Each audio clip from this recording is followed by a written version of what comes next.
Hey guys, welcome back to my world, Tanuj learning world. আমি অমলকান্তির 5 থেকে 9 পর্যন্ত প্রশ্ন উত্তর আজকে আলোচনা করব। বাকি 1 থেকে 4 প্রশ্ন আগেই আপলোড করা হয়েছে, তোমরা সেখান থেকে দেখে নেবে। আশা করি আমি তোমাদের সাহায্য করতে পারছি। চলো বেশি দেরি না করে আজকে 5 থেকে 9 নম্বর প্রশ্ন উত্তর আলোচনা করে নিই। 5, সে একদিন রোদ্দুর হয়ে যেতে চেয়েছিল, সে বলতে কার কথা বলা হয়েছে? সে বলতে অমলকান্তির কথা বলা হয়েছে, যে কবির বন্ধু ও এই কবিতার বর্ণিত চরিত্র। সে কেন রৌদ্র হতে চেয়েছিল তুমি আগের প্রশ্ন দেখে নেবা, তাৎপর্য এখানে লেখা আছে সেটাও দেখে নেবে।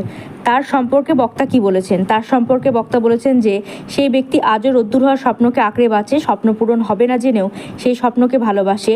সে আজ অন্ধকার ছাপাখানার কর্মী। স্বপ্ন পূরণ না হলেও মানুষ অন্য স্বপ্ন দেখে, কিন্তু অমলকান্তি তা করেনি। সেই স্বপ্নকে পূরণ হবে না জেনেও বেঁচে থাকছে ও স্বপ্নকে প্রতিনিয়ত বাঁচছে। 6 ক, সেই অমলকান্তি রোদ্দুরের কথা ভাবতে কোন কবিতার লেখা? 1 কয়ের প্রশ্নের উত্তর এটা দেখে নেবে। একই প্রশ্ন রিপিট হয়েছে বলে আমি বারবার পড়ছি না, যেটা আছে সেগুলো দেখবে, আর কোথাও সমস্যা হলে অবশ্যই জানাবে। সেই কথাটি কেন ব্যবহার করা হচ্ছে এটা দেখে নাও। আমি একদম শর্ট করে লেখার চেষ্টা করেছি, আশা করি তোমাদের হেল্প করতে পারছি। গ, ভাবতে শব্দটি দুবার ব্যবহার করা হয়েছে কেন? ভাবতে গুরুত্ব প্রকাশ করার জন্য ব্যবহার করা হয়েছে, আর ভাবতে ভাবতে মানে স্বপ্নর বিরুদ্ধে, মানে স্বপ্নের মধ্যে ডুবে যাওয়াকে বুঝিয়েছি এখানে।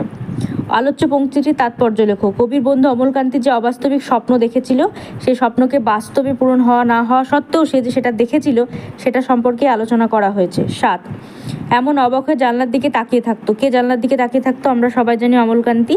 আর অমলকান্তি সম্পর্কে 2-1টা বাক্য তোমরা এখানে অ্যাড করতেই পারো। তাকিয়ে থাকার ভঙ্গিটি অবাক কেন? একই জিনিস বারবার রিপিট হচ্ছে বলে আমি পড়ছি না, তোমরা পড়ে নেবে, অসুবিধা হলে অবশ্যই জানাবে। 7 গ, একই জিনিস আসছে, দেখো অমলকান্তি স্বপ্ন পূরণ হয়নি।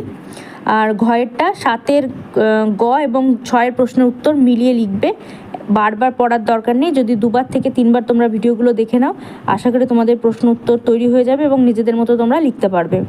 চলো চলে যাই নেক্সট প্রশ্ন। 8, দেখো আবার সেই প্রশ্ন ঘুরিয়ে দিয়েছি, কিন্তু উত্তর সে একই রকম করা আছে, পড়ে নেবে। আর কবির দৃষ্টিভঙ্গির পরিচয় দাও, যেটা এখানে দেওয়া আছে 8 ঘতে 5 ঘয়ের প্রশ্নের উত্তরটা তোমরা লিখবে, আর পুরো প্রশ্ন উত্তর মিলিয়েই জিস্ট বানানো আছে, সেটাকে ভালো করে পড়ে নেবে, তার সঙ্গে তোমরা উত্তর লিখতে পারবে। যা নাকি অল্প একটু হাসির মতন লেগে থাকে। কি হাসির মতো লেগে থাকে? অবশ্যই রোদ্দুর হাসির মতো লেগে থাকে। সেটা অল্প কেন?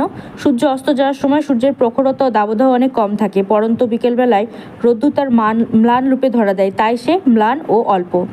চলে এসেছি, দেখো একদম লাস্ট আমাদের ভিডিওতে। গ আর ঘ বেশি সময় নিইনি, খুব শর্টে আমি সুন্দর করে প্রশ্ন উত্তরগুলো তৈরি করেছি। 2টো ভিডিওতেই পুরো কমপ্লিট করেই দিয়েছি, আর কোনো প্রশ্ন উত্তর আলোচনার দরকার নেই। প্রথম থেকে শেষ পর্যন্ত দেখো, কেমন লাগছে কমেন্ট করে জানাও। দেখা হচ্ছে নেক্সট ভিডিও। টাটা।